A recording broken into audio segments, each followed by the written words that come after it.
Hello guys, hello Cancer. Welcome dito sa aking channel, Kapalaran 888 Cancer. Alamin natin kung anong messages, vibration, gabay energy para sa inyong lahat.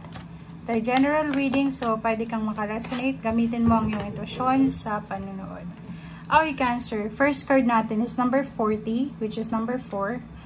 It's stability and balance. Okay, stability and balance, so ibig sabihin, makikita mo dito may pinto, may key, and nakabukas yung pinto, and at the same time may sun. So, kung makikita mo, para siyang aces. Mga ace of swords, ace of pentacles, ace of wands, parang gano'n. Dito naman the sun.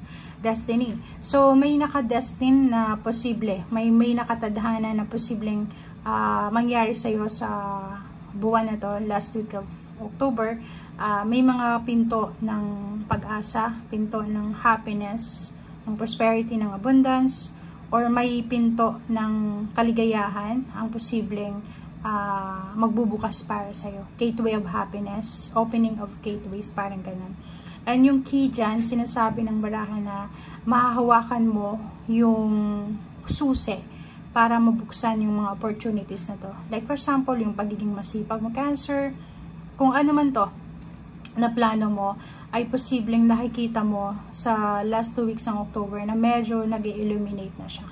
Okay? So, comment down below if you're resonated.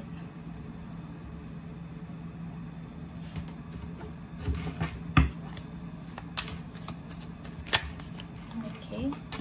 Okay, 5 of Spring. Nakikita natin dito sa inyo, Cancer, na yun, siguro sa maraming iba sa inyo dyan na hardworking ni Cancer, sa mga parang feeling nyo mahirap abutin yung mga pangarap nyo sa buhay, may mga tao sa paligid mo, mag-iingat ka kasi yung Cancer dito na nakikita ko, pwedeng kapatid niya, or pwedeng biyanan, or pwedeng in-laws, or kung sino man siya na medyo inu-oppose niya kung ano yung mga plano mo. Kung may mga plano ka sa taong 2025, simulan mo ngayong October, last 2 weeks ng October, na i-keep lang sa sarili mo. Kasi ang daming opposing energies dito. Maraming mga magkakaiba-ibang opinions.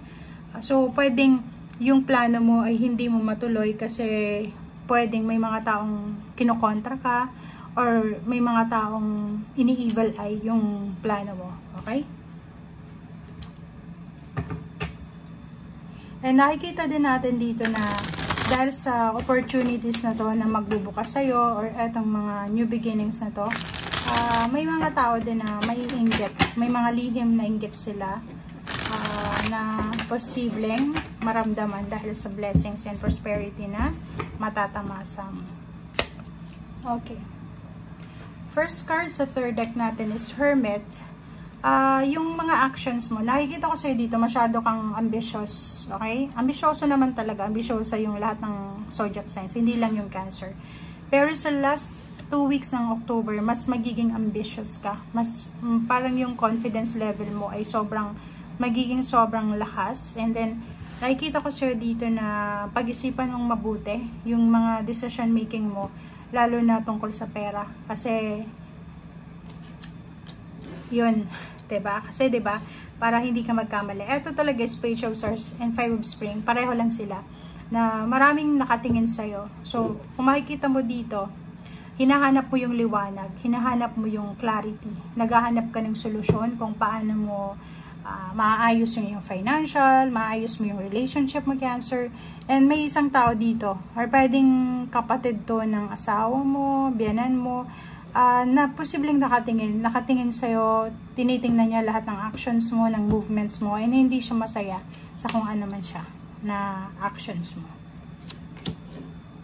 Okay, wow. So, may iba sa inyo dito Cancer na makakaramdam kayo din sa last 2 weeks ng October na sobrang bigat ng responsibilities mo, lalo na sa usaping pera. Pwedeng ikaw lang yung nagtatrabaho sa pamilya, ikaw yung breadwinner, or ikaw lang yung may source ng income na kailangan mong buhayan yung buong pamilya. Comment down below if you're resonated. At ang 10 of Pentacles, nakikita ko sa'yo dito na may ibang Cancer ngayon mismo sa last 2 weeks na to ng October na nangangailangan kayo ng malaking halagang pera, lump sum of money. Parang yun yung burden mo. Pwedeng kailangan mong makalikom ng thousands or millions ba kung sobrang yaman mo na ng pera. So parang yun, yung need mo ng lump sum of money, siya yung parang nagiging burden mo sa ngayon. Okay. So yung iba naman sa inyo, literal na posibleng naghihintay kayo ng tulong or posibleng isang tao ang naghihintay ng tulong financial galing sa inyo. So, paki-comment sa comment section yung may mga Cancer ditong ang dami yung responsibilities and then marami kang pinapaaral, marami kang sinusuportahan financial, and siguro sa ngayon medyo gipit ka. So, yung naghihintay sa'yo is malungkot na or kung ano man siya, kung ano man nararamdaman niya. Okay? Or pwedeng ikaw to, na may isang tao na palaging tumutulong sa'yo and then ngayon gipit din siya, so hindi siya makatulong sa'yo. So medyo hindi ka masaya, discontented yung etong taong ito dahil hindi niya nakuha kung ano yung gusto niya. Hierophant, meron ditong mga collaboration, business collaboration yun. Parang ito yung overture, di ba? May magbubukas ng partnership sa'yo. It's either love, relationship, or pwedeng partnership sa negosyo or sa kung ano pa man na partnership. Ingat-ingat din sa mga Cancer na sobrang workaholic. Okay? Kasi may ibang Cancer dito na kulang na sa tulog.